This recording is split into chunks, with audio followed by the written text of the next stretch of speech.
নমস্কার বন্ধুরা, কেমন আছো তোমরা সবাই গরমের মতো? আশা করি আজ তো গরমে কেউই ভালো নেই। তো দেখো, তোমাদের সকলের মন ভালো করার জন্য আমি নিয়ে চলে এসেছি একটা বাটারস্কচ আইসক্রিমের রেসিপি, যেটা খেতে অসাধারণ হয়েছে বন্ধুরা। তোমরা যদি একবার বানিয়ে খাও, বাইরের বাটারস্কচ আইসক্রিম খাওয়া কিন্তু ভুলে যাবে। তো দেখো, আমি চলে যাচ্ছি গল্প করতে করতে মেন ভিডিওর প্রসেসে। আমি তোমাদেরকে ভিডিও করতে করতে বাকিটা বলছি। দেখো, আমি প্রথমেই বানিয়ে নিয়েছি ক্যারামেল। আমি হাফ কাপের মতো চিনি নিয়েছি। চিনিটা কিন্তু আমি অল্প ছড়িয়ে দিয়ে প্যানের মধ্যে অল্প জল একটু স্প্রিঙ্কেল করে দেবো। তো তোমরা চাইলে জলটা নাও দিতে পারো, জলটা না দিলেও কিন্তু ক্যারামেল আরামসে হয়ে যায়, কোনো প্রবলেম হয় না। তো বন্ধুরা, আগের ভিডিওতে আমাকে অনেকেই আমার ভালোবাসা দিয়েছো, তাদেরকে অনেকটা ধন্যবাদ। নতুন নতুন অনেকেই আছো যারা আমার চ্যানেলটিকে সাবস্ক্রাইব করেছো, তাদেরকে অনেকটা ভালোবাসা। আর যারা আমার ভিডিও দেখছো কিন্তু সাবস্ক্রাইব করোনি, তাদেরকে আমি রিকোয়েস্ট করবো, প্লিজ প্লিজ প্লিজ আমার চ্যানেলটিকে সাবস্ক্রাইব করো, আমাকে এগিয়ে যেতে সাহায্য করো। দেখো, আমার ক্যারামেল কিন্তু রেডি। আমি এরপর দিয়ে নেবো কিছুটা ড্রাই ফ্রুটস। আমি আলমন্ড আর কাজু ইউজ করছি, তোমরা চাইলে যে কোনো রকম ড্রাই ফ্রুটস ইউজ করতে পারো। হ্যাঁ, আর একটা কথা, যখন তোমরা ড্রাই ফ্রুটস ইউজ করবে সেই মুহূর্তে কিন্তু গ্যাসের ফ্লেমটা বন্ধ করে দিতে হবে। আমার তোমাদেরকে দেখানো হয়নি, কিন্তু এখানে আমার গ্যাসের ফ্লেম বন্ধ হয়ে আছে। তো দেখো, আমার এটা রেডি হয়ে গেছে। এটা আমি আরও শক্ত হতে দেবো। শক্ত হয়ে গেলে মানে এত শক্ত হয়ে যাবে যে কাউকে ছুঁড়ে কিন্তু মারাও যাবে। তো দেখো, চলে এসেছি থার্ড প্রসেসে। আমি কিছু হাফ লিটারের মতো দুধ নিয়েছি। ফুল ফ্যাট মিল্ক নিয়েছি। ফুল ফ্যাট মিল্ক যদি নাও তাহলে কী হবে, আইসক্রিম বানাতে কিন্তু খুবই ভালো হয় ফুল ফ্যাট মিল্ক। আর দেখো, আমি নিয়ে নিয়েছি দুধটা ফুটে আসার পর আমি নিয়েছি কাস্টার্ড পাউডার। আমি এটা বাটারস্কচ ফ্লেভারের কাস্টার্ড পাউডার নিয়েছি। দেখো, আমার ছেলে ক্যামেরাটা নিয়ে ছুটে পালিয়ে গেছিলো, তার জন্য কী হয়েছে, সঙ্গে সঙ্গে এটা নাড়া হয়নি, তার জন্য একটু বসে গেছে। তো আমার যে ভুলটা হয়েছে, তোমরা সে ভুলটা করো না। একদিকে মানে কাস্টার্ড পাউডার দেবে আর একদিকে তোমরা কিন্তু নাড়তে শুরু করবে। তো 80% আমি প্রবলেমটা রিকভার করে দিয়েছি, আর কিছু কিছু আছে।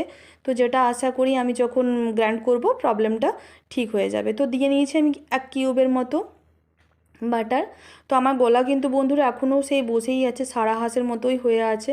একটু ম্যানেজ করে নিও প্লিজ, যতদিন না পর্যন্ত গলাটা ঠিক হচ্ছে।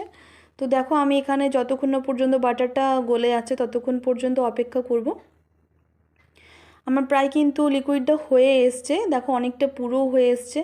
খুব পুরো করা যাবে না, জাস্ট একটু যে পরিমাণ দুধ থাকবে তার থেকে আর একটু পরিমাণটা কমে যাবে, অল্প 10%-এর মতো কমবে, আর একটু পুরো হয়ে যাবে। যেহেতু আমি কাস্টার্ড পাউডারটা দিয়েছি তার জন্য হালকা একটু পুরো হবে। তো দেখো, আমারও এখানে লিকুইড রেডি হয়ে গেছে। যাব থার্ড প্রসেসে। নিয়ে নিলাম হাফ কাপের মতো চিনির গুঁড়ো। তোমরা এখানে চিনির গুঁড়োটা কম বেশি করতে পারো। হাফ কাপের মতো গুঁড়ো দুধ। আর আমি নিয়েছি যে লিকুইডটা বানিয়েছি, মানে দুধের আর কাস্টার্ড পাউডারের যে লিকুইড বানিয়েছি, সেটা একটা কফি কাপের 1 কাপের মতো হয়েছিল, সেটা পুরোটা নিয়ে নিলাম। আর নিচ্ছি আমুলের ফ্রেশ ক্রিম। তো তোমরা কিন্তু এই ফ্রেশ ক্রিমটার পরিবর্তে দুধের সরও, মানে যেটা আমরা দুধের মালাই বলি, ওটাও কিন্তু ইউজ করতে পারো। আমি কালারের জন্য এখানে দিলাম কেশরটাকে জলে ভিজিয়ে রেখেছিলাম আগের থেকে। এখানে তোমরা কিন্তু লেমন কালার যেটা হয় সেটাও ইউজ করতে পারো। আমি বাটারস্কচ আইসক্রিমের কালারটা আনার জন্য এটা দিয়েছি। তো দেখো, আমার গ্রাইন্ড করা হয়ে গেছে। আমি একটা বোলের মধ্যে ট্রান্সফার করে নিচ্ছি। তো তোমাদেরকে যে কাচের বোলেই ট্রান্সফার করতে হবে সেরকম কিছু নয়, তোমরা যে কোনো বোলে ট্রান্সফার করতে পারো। তবে হ্যাঁ, উপর থেকে যে ঢাকাটা দেবে, কাভারটা দেবে, সেটা একটা এয়ারটাইট কাভার দিয়ে দেবে কিছু। তো দেখো, আমি তোমাদেরকে দেখিয়ে দিচ্ছি। যে গুঁড়োটা যে আমি বানিয়েছিলাম ক্যারামেলটা, সেটা গুঁড়ো করে নিয়েছি। আমি একটু বেশি গুঁড়ো করেছি। একটু দানা দানা থাকলে কি হয়, নিচে বসে যায়, তখন আইসক্রিমের উপরে দানাটা পাওয়া যায় না, নিচে পাওয়া যায়।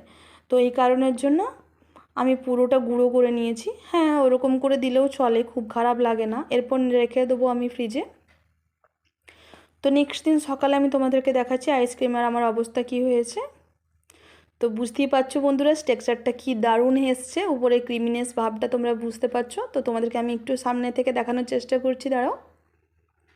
আমার ছেলে চলে এসছে খাওয়ার জন্য অলরেডি।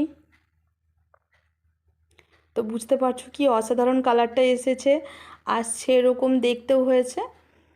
তো খেতেও অসাধারণ হয়েছে। তোমরা যদি একবার বানিয়ে খাও, তোমরা কিন্তু বাইরের বাটারস্কচ আইসক্রিম খাওয়াও ভুলে যাবে। তো দেখো, বুঝতেই পারছো পুরোটা খুব সুন্দরভাবে বসেছে। তবে যা গরম পড়েছে, আইসক্রিম কিন্তু খুব তাড়াতাড়ি গলতে শুরু করে দিচ্ছে। তো তোমাদেরকে আমি নিচ পর্যন্ত দেখাচ্ছি যে নিচটাও কত সুন্দরভাবে বসে গেছে। তো বুঝতে পারছো বন্ধুরা নিচ পর্যন্ত কত সুন্দরভাবে আইসক্রিমটা বসছে। তবে তোমাদের সাথে কথা বলছি, আমার কিন্তু মন আছে আইসক্রিমটা খাওয়ার দিকে। তো বেশি টাইম আমি ওয়েস্ট করব না, কারণ আইসক্রিম অলরেডি গলতে শুরু করে গেছে। তো আইসক্রিমটা গলে গেলে কিন্তু আর খুব একটা বেশি আমার মনে হয় না আইসক্রিমটা খেতে ভালো লাগে বলে। তাই তোমাদের সাথে কথা বলা হওয়ার পরেই কিন্তু চটজলদি আমি আইসক্রিমটা খেয়ে নেব। তো দেখো আইসক্রিম আমার কিন্তু রেডি হয়ে গেছে। আমার ছেলেও খাবার জন্য ছটফট করছে, বলছে আমি খাবো খাবো। তো ওকেই প্রথমে দিচ্ছি, তোমাদেরকে একটু দেখিয়ে নিই। বুঝতেই পারছো কতটা সুন্দর হয়েছে। যে আইসক্রিম আমরা কিনে খাই তার থেকে কোনো অংশে নিশ্চয়ই কম হয়নি, তোমরা বুঝতে পারছো। তো দেখো বন্ধুরা, তোমরা যদি চাও কিন্তু আরামসে বাড়িতে মধ্যে কিছু সামান্য কিছু উপকরণ দিয়ে এই আইসক্রিমটা আরামসে তোমরা বানিয়ে নিতে পারবে। তো বন্ধুরা দেখো আজকের মতো ভিডিও এখানেই, দেখা হবে পরের একটি ভিডিওতে। আমি তোমাদেরকে আবারও রিকোয়েস্ট করব আমার চ্যানেলটিকে লাইক শেয়ার এবং কমেন্ট করতে ভুলো না, আর তার সাথে সাথে সাবস্ক্রাইব করতেও ভুলবে না। তোমাদের একটু সাপোর্ট আমার কিন্তু অনেকটা এগিয়ে নিয়ে যেতে সাহায্য করবে। তো চলো আমি আইসক্রিমটা খেয়ে নিই, তোমরা যদি খেতে চাও তাহলে আমার বাড়িতে আসতে হবে, আর না হলে তোমাদেরকে বানিয়ে খেতে হবে।